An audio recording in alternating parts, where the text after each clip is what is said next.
వంశధార ప్రేక్షకులకు నమస్కారం. గత వీడియోలో మనం భగవంతుని ప్రాప్తి గురించి తెలుసుకున్నాం. ఈ వీడియోలో శ్రీ యజ్ఞవరాహమూర్తి స్వామివారి అవతారం గురించి తెలుసుకుందాం. ఛానల్ సబ్స్క్రైబ్ చేయండి, లైక్ చేయండి. చూసిన ప్రతి ఒక్కరూ కనీసం ఒక్కరికి షేర్ చేయండి, చాలు. Thank you. భాగవత అవతారాలు దివ్యములు. అవి అత్యంత రహస్యములని తెలుపుతూ శ్రీమద్ భాగవతము జన్మ కృష్యం భగవతో అని పలికింది.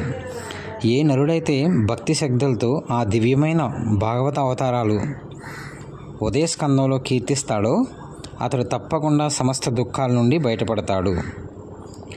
దుఃఖాలయమైన ఈ భౌతిక జగత్తులో తన భక్తుల కొరకు భగవానుడు ఏర్పాటు చేసినట్టి విధానం ఇది.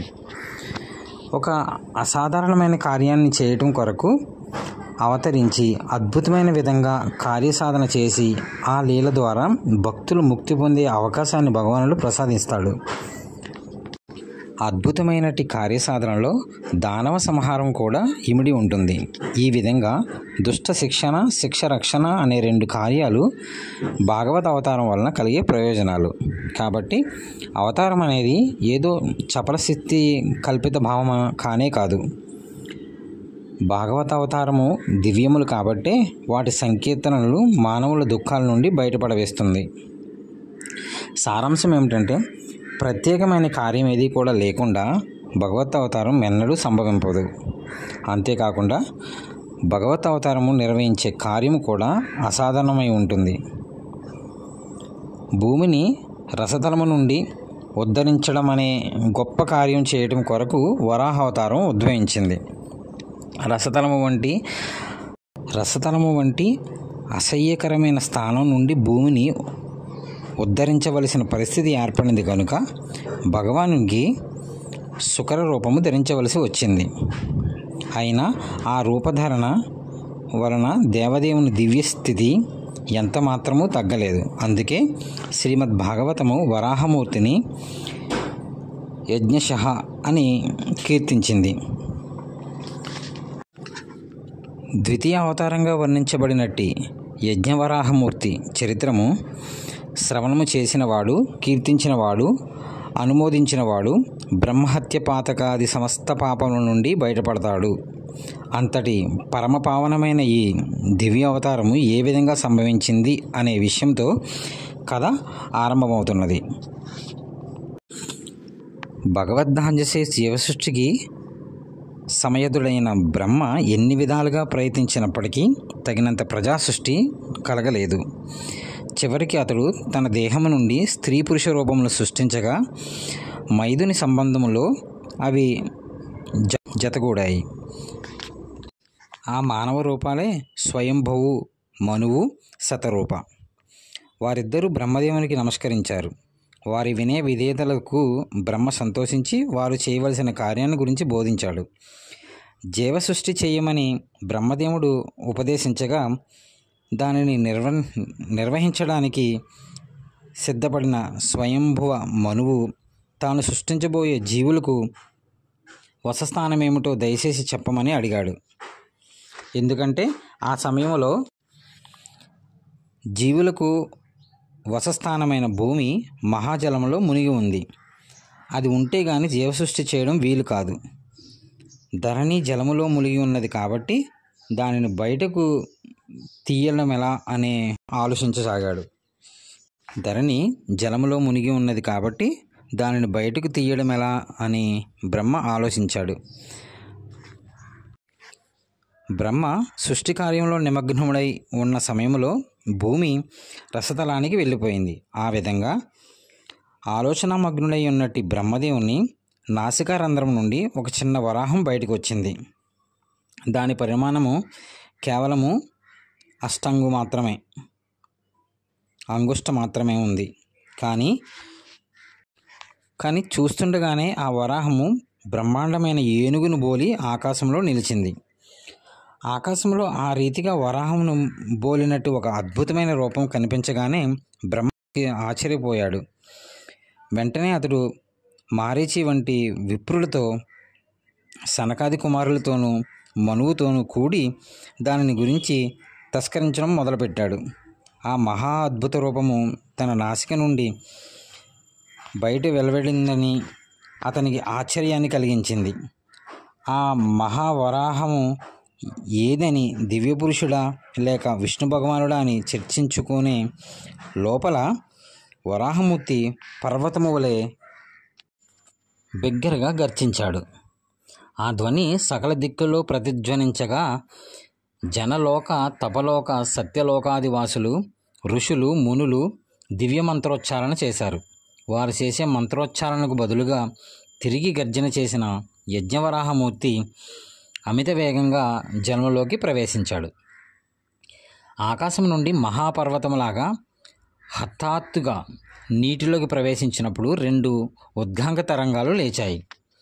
ఓ యజ్ఞేశ్వర, నన్ను 2 ముక్కలుగా చేయకు అని సముద్రం ఆర్తితో 2 చేతులెత్తి ప్రార్థించినట్లుగా అది తోచింది. అప్పుడు వరాహ భగవానుడు వాటి అయిన శరీరములు వంటి తన గిట్టలతో సముద్ర జలాన్ని చీల్చుకుంటూ సముద్ర అడుగు భాగంలోకి చేరి అక్కడ ధరణి కనుగొన్నాడు. వెంటనే ఆ దేవదేవుడు దానిని తన ముట్టిపై నిలుపుకుని బయటికి తీసుకువచ్చాడు. భూమి రసతలంలో పడిపోయినందని తరచూ చేసినప్పటికీ శ్రీలా విశ్వనాథ చక్రవర్తి ఠాగూరులు దాన్ని ఒప్పుకోలేదు. తలము, అతలము, తలాతలము, వితలము, రసతలము, పాతాళమైన లోకాలకు ధరణి 7 రెట్లు పెద్దదైనది. కాబట్టి ధరణి రసతలములో ఇమిడి అవకాశం లేదు. ఈ విషయంలో విష్ణుధర్మ గ్రంథంలో చెప్పబడినట్టు వరాహ భగవానుడు ధరణిని గర్భోదక సముద్రం అడుగు భాగంలోనే కనుగొన్నాడు. ఆ విధంగా భగవానుడు ధరణిని అతి సునాయాసంగా తెల్లని దంతముల కోనపై నిలుపుకుని జలము బయటికి తీసుకువచ్చి శోభయానుమానంగా గోచరించాడు.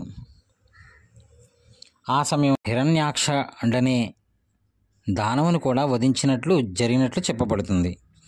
కానీ శ్రీలా జీవగోస్వామి వారి కథనాల ప్రకారం ఈ వరాహ అవతారము స్వయంభు ప్రళయ సమయంలో జరిగినట్టుది. ఆ సమయంలో జనలోకము, మహర్లోకము, సత్యలోకము మినహా ఇతర అన్ని లోకాలు ప్రళయజలములో మునిగి ఉన్నాయి. అందుకే వరాహావతార దర్శనము ఉన్నత లోకవాసులకు కలిగింది. సింహము గజాన్ని సంహరించిన విధంగా వరాహ భగవానుడు దానవుని జలములో వధించి బయటికి రాగా అతని చెక్కెళ్ళు, నాలుక దానవ రక్త పంగికలయ్యాయి. ఆ దేవదేవుని దర్శించిన ఋషులందరూ భక్తి ప్రవృత్తులతో సూచించారు. ఆ విధముగా ఋషులచే సూచించబడిన వరాహ భగవానుడు తన గిట్టలచే భూమిని తాకి అది నీటిపై తేలేటట్లు చేశాడు.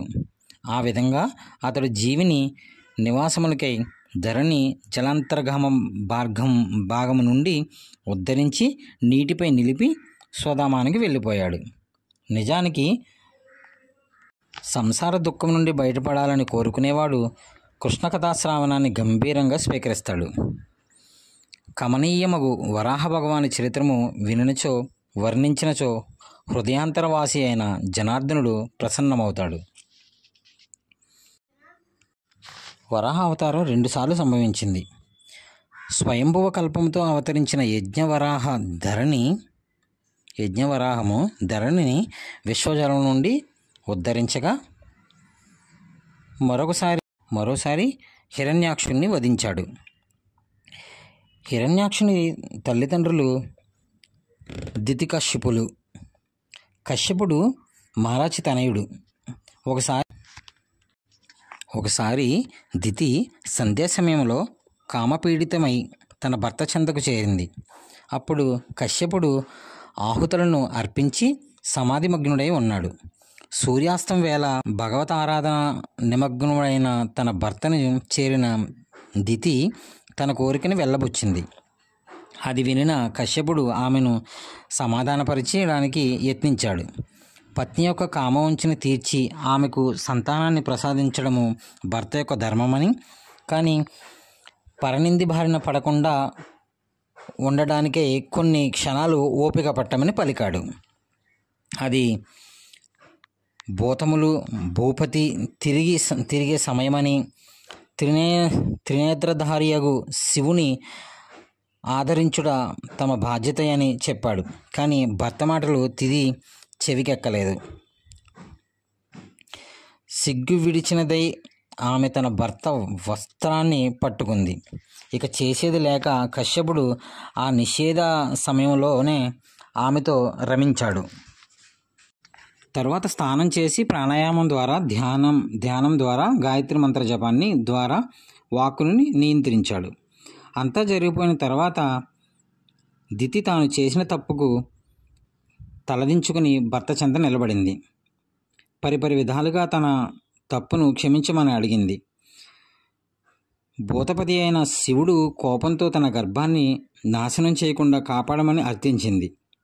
భార్య మనసుని తెలుసుకున్న కశ్యపుడు ఆమె చేసిన తప్పిందని స్పష్టంగా తెలిపాడు.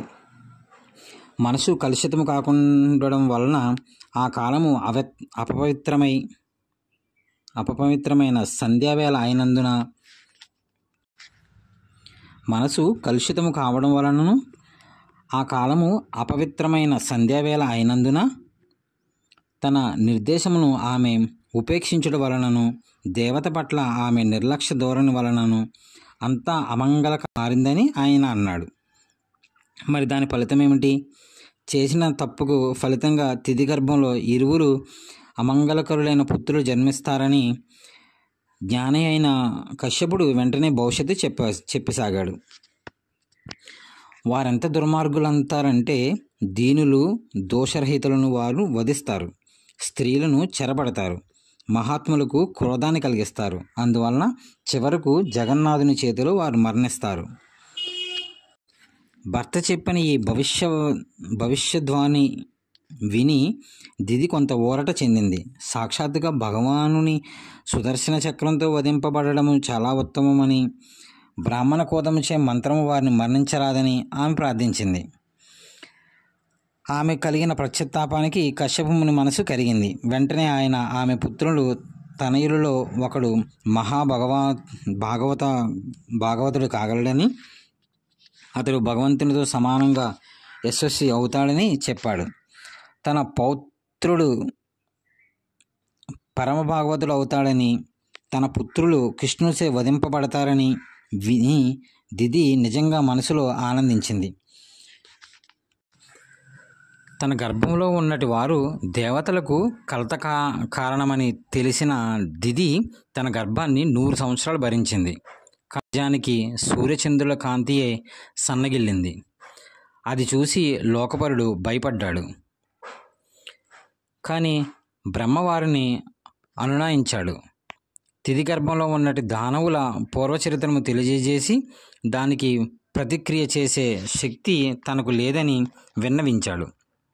కేవలం భగవానుడే పరిస్థితిని సానుకూలపరచగలడని పలికి వారికి ఆశ్వాసాన్ని కలిగించాడు. 100 ఏళ్ళు గర్భమును మోసిన తర్వాత దిది కవలపిల్లలను ప్రసవించింది. ఆ ఇరువురు దానవులు జన్మించగానే దివిలో, భువిలో, అంతరిక్షంలో భయం ఆవరించింది. పర్వతాలతో సహా భూమి కంపించింది. తోకచుక్కలు, ఉల్కలు, పిడుగులతో పాటు శనిగ్రహం వంటి ఎన్నో అమంగళకరమైన గ్రహాలు గోచరించాయి. కశ్యపుడు తన కవలసూతులకు హిరణ్యాక్ష, హిరణ్యకశిపు అనే పేర్లను పెట్టాడు.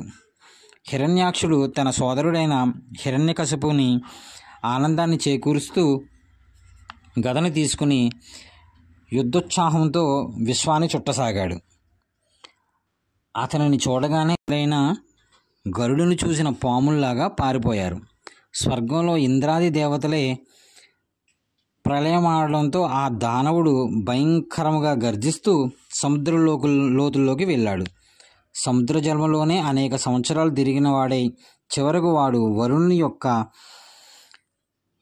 విభవరిపురానికి వెళ్ళి యుద్ధభిక్షను కోరాడు. ఆ దానవుడు ప్రవర్తనకు వరుణునికి కోపం వచ్చినా దానిని అణుచుకుని అతనితో యుద్ధం చేయడానికి తాను తగనని, పురాణ పురుషుడైన విష్ణువే దానికి తగినవాడని తెలియజేశాడు. వరుణుడు ఆ విధంగా పలికినప్పుడు హిరణ్యాక్షుడు ఎంతో సంతోషించాడు. తన యుద్ధ ఉత్సాహాన్ని తీర్చుకోవడానికి అవకాశం లభించిందని తెలిసి ఉప్పొంగాడు. తర్వాత నారదుని ద్వారా శ్రీహరి వివరాలను తెలుసుకుని తరిత్తరగతిని రసతలానికి చేరుకున్నాడు. హిరణ్యాక్షుడు రసతలానికి చేరుకుని ధరణిని తన కోరములపై మోయుచున్నట్టు వరాహమూర్తిని చూశాడు. ధరణిని ముట్టిపై మోసడి అద్భుతమైన కార్యం చేసినప్పటికీ శ్రీ వరాహమూర్తి ఆ దానవునికి సామాన్య జంతువులాగా కనిపించాడు. దానవుల ప్రవృత్తి అలాగే ఉంటుంది. భగవానుడు సచ్చిదానంద విగ్రహుడైన అతనిని సామాన్య నరుడిగా భావించి దానవులు అపహాస్యం చేస్తారు. అదేవిధంగా హిరణ్యాక్షుడు కూడా వరాహ భగవాన్ని నానా విధాలుగా దురుక్తులాడాడు. తన సన్నిధిలో భూమిని ఎలా ఎత్తుకుపోతారని గద్దించి పలికాడు. దానవుని పలుకలకు ధరణి భీతి చెందడము గమనించిన వరాహమూర్తి వెంటనే నీటి నుండి బయటకు వచ్చి తన శక్తితో దానిని నీటిపైనే తేలేటట్లు చేశాడు. అప్పుడు బ్రహ్మాంది దేవతలు ఆ దేవదేవుని స్తుతించి పుష్పవృష్టి కురిపించారు. భగవానుడు ధరణిని తీసుకుని నీటి బయటకు వచ్చినంత సేపు దానవుడు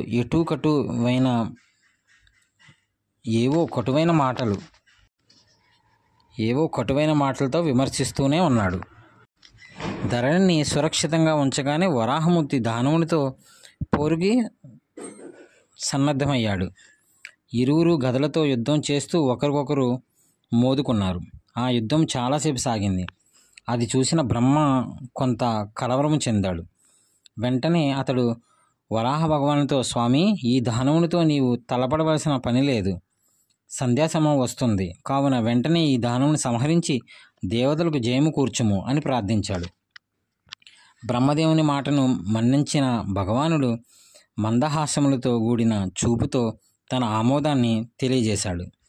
దానవుడు ప్రయోగించిన శూలాన్ని వరాహ భగవానుడు సుదర్శన చక్రంతో ఖండించగా వాడు వెంటనే రాక్షసమాయను ప్రదర్శించాడు. అది చూసిన సర్వులు ప్రళయ భయాన్ని పొందారు. అప్పుడు భగవానుడు తన సుదర్శన చక్ర ప్రయోగంతో రాక్షస సంహారాన్ని నశింపజేశాడు. తన మాయ చెదిరిపోవడంతో రోషమును పొందిన దానవుడు బహుబంధంతో భగవానుణ్ణి బంధించాలనుకున్నాడు. తన బాహువులతో బంధించినప్పటికీ భగవానుడు బాహుబంధాన్ని బయట ఉండడము వాడికి ఆశ్చర్యం కలిగించింది.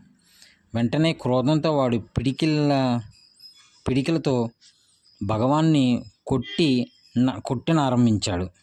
కానీ భగవానుడు చివరకు ఆ దానవుని కణితిపై కొట్టాడు. దానితో హిరణ్యాక్షునికి కళ్ళు తిరిగాయి.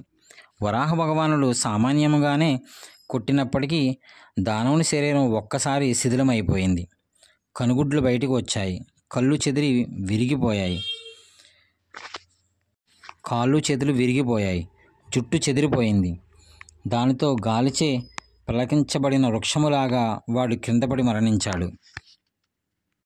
అతి సామాన్యమైన ప్రహరముతోనే వాడు మరణించడమును బట్టి వరాహ భగవానుడు అంతవరకు చేసిన యుద్ధము కేవలము క్రీడ మాత్రమేనని తెలిసిపోయింది.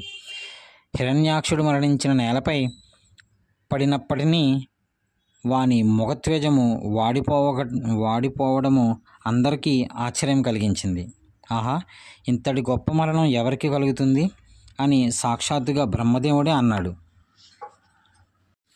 భగవానుడు చరణస్పర్శచేత మరణము కలగడము, ఆ దేవదేవుని ముఖ సందర్శనము చేయుచు ఆ అసురుడు ప్రాణత్యాగం చేయటము అనేవి మరణించినప్పటికీ దానవుని ముఖము తేజోవంతుగా ఉండేటట్లు చేశాయి. తరువాత బ్రహ్మాది దేవతలు వరాహ భగవాన్ని తమ హృదయపూర్వకంగా స్తుతించారు.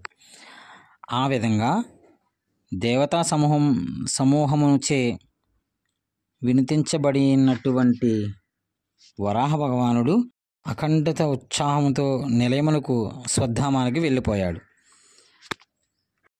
శౌకాది ఋషులకు వరాహ భగవాను చరిత్రము వివరిస్తూ సుతగోస్వామి ఫలశ్రుతి చెప్పుతూ, ఎవరైతే యజ్ఞవరాహమూర్తి లీలను జీవిత చివరి క్షణంలో వింటారో ఆ పుణ్యాత్ముడు నారదుని దివ్యధామాన్ని చేరుకుంటాడని అన్నాడు.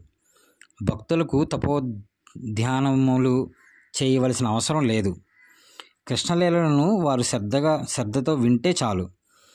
దానితో వారికి ధనము, యశస్సు, దీర్ఘాయువు, సమస్త భిష్టములు సిద్ధిస్తాయి. భగవన్ లీలలు నిత్యము వినేవారు చివరకు సనాతన భగవద్ధామానికి చేరుకుంటారు. అందుకే వైష్ణవ సేవ, హరికృష్ణ మహామంత్ర జపము, లీలాశ్రావణము, శ్రీ విగ్రహ ఆరాధనము, తీర్థక్షేత్రవాసము అనే 5 భక్తియోగ అంశాలు శ్రీ చైతన్య మహాప్రభు మనకు ఉపదేశించారు. ఈ 5టిని చేపట్టేవాడు త్రివిధ తాపమాయమైన భౌతిక జగత్తు నుండి శీఘ్రమే బయటపడతాడు. యజ్ఞవరాహమూర్తికి జయము జయము. Thank you.